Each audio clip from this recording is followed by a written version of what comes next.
First year के विद्यार्थी हितेश कुमार और मितेश कुमार के द्वारा आपको इस सिस्टम के बारे में बताया गया। यहाँ पे आपको बताया गया है कि जो पावर का जनरेशन होता है अपने सोलर का, वो हमारे सोलर का जनरेशन कैसे होता है और इसका डिस्ट्रीब्यूशन कैसे होता है। यहाँ पे दो सिस्टम लगे हुए हैं इलेक्ट्रिसिटी जनरेट करने के। पहला सिस्टम है अपना पवन चक्की का, मतलब पवन चक्की एक मतलब ऐसा सिस्टम है जिसके द्वारा विंड के द्वारा मतलब हवा के द्वारा इसका रोटेशन होता है और रोटेशन होने के बाद में इसके पावर का जनरेशन होता है। ऐसा कैसा अपना सोलर सिस्टम लगा हुआ है, इसमें अपने सूर्य की जो रोशनी होती है उसके द्वारा सोलर प्लेट के ऊपर गिरने से वहां पे एक जनरेशन होता है जो कि डीसी का जनरेशन होता है। आपकी पवन चक्की है जो भी वो भी डीसी बनाती है और आपके जो सोलर है वो भी डीसी बनाता है। यहाँ पे डीसी बनाने के बाद में एक स्टोरेज रूम बनाया गया है जिसमें डीसी को स्टोरेज किया गया है। इस डीसी को स्टोरेज करने के बाद में यहाँ पे भिन्न भिन्न प्रकार के सिस्टम लगाए गए जिसमें एक कॉलोनी लगाई गई है। कॉलोनी में अलग अलग प्रकार की स्ट्रीट लाइट लगाई गई है जिसमें इसको सप्लाई दी गई है। यहाँ पे एक टोल गेट भी बनाया गया है जिसमें टोल की ये बहुत सारी हाईलाइट लगी हुई है, ठीक है, और स्ट्रीट लाइट भी लगी हुई है, इसको भी अलग से सप्लाई दिया हुआ है। इसके अलावा बहुत सारी फैसिलिटी भी है, यहाँ पे हॉस्पिटल की सुविधा भी है।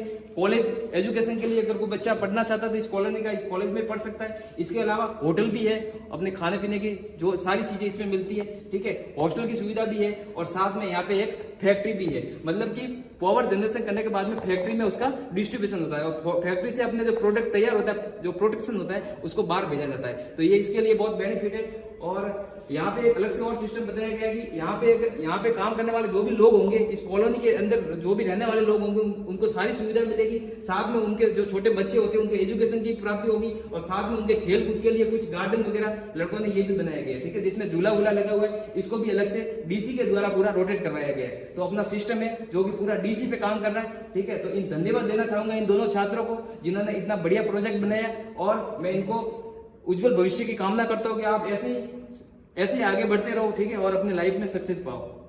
मैं हितेश प्रिय है, मैं इलेक्ट्रिशियन फर्स्ट ईयर का छात्र हूँ। आज हमने ये सोलर सिटी का प्रोजेक्ट बनाया है, इसके बारे में मैं आपको बताना चाहता हूँ। यहाँ से हमने एक प्रोजेक्ट बनाया, यहाँ से स्टार्टिंग है, ये टोल गेट है हमारा और यहाँ पे हमने एक बनाया छोटा सा गाँव है, ठीक है, और पास में हमने एक सोसाइटी सिटी बनाई है जिसके अंदर हॉस्पिटल, कॉलेज, स्कूल और फायर स्टेशन सब है। और तीसरे पार्ट में हमने एक होटल और एक सिटी बनाई है, उसके अंदर होटल है और एक सामने एक गार्डन है। फिर हमने एक अंदर सोसाइटी, बिल्डिंग एंड गार्डन है और हमने एक छोटे से गार्डन भी बनाया। उसके पीछे हमने फैक्ट्री बनाई है जिसमें वर्कर्स काम करते हैं, वहाँ से हमने, ठीक है, और उसके पास में हमने एक जीएसएस बनाया छोटा सा। ये फैक्ट्री है, फैक्ट्री से धुआं निकलने वाला है, ये सिटी को नुकसान देता है सोलर पैनल को, इसलिए ना इसको बहुत दूरी के बाद में इसको ना इसको काटने क्षेत्र के छोड़ा गया है। इधर सोलर प्लांट आया हुआ है, बाकी जीएसएस है, पवन चक्की वगैरह इनको जीएसएस से सप्लाई आगे फिर आगे गए एमरजेंसी होने पर वहाँ सप्लाई मिलेगी इनको। और ये डीसी स्टोरेज बैंक है जो एमरजेंसी होने पर सोलर पैनल खराब होने के बाद यहाँ से बैटरी की सप्लाई होगी घर पे, फिर वहाँ से इनको जो टाइम होने के बाद वहाँ मिल सके।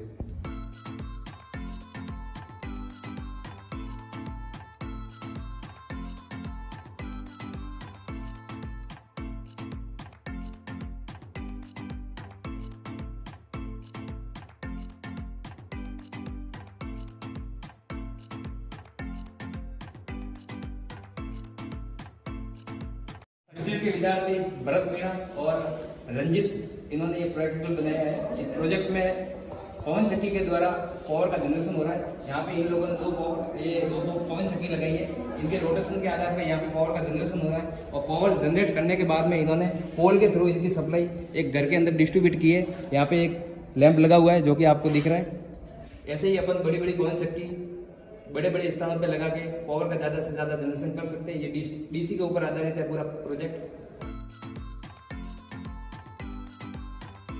मेरा नाम महिपाल सिंह है और मैं इलेक्ट्रिशियन फर्स्ट ईयर का छात्र हूँ और मैंने शुरू वायरिंग के बारे में बताया है।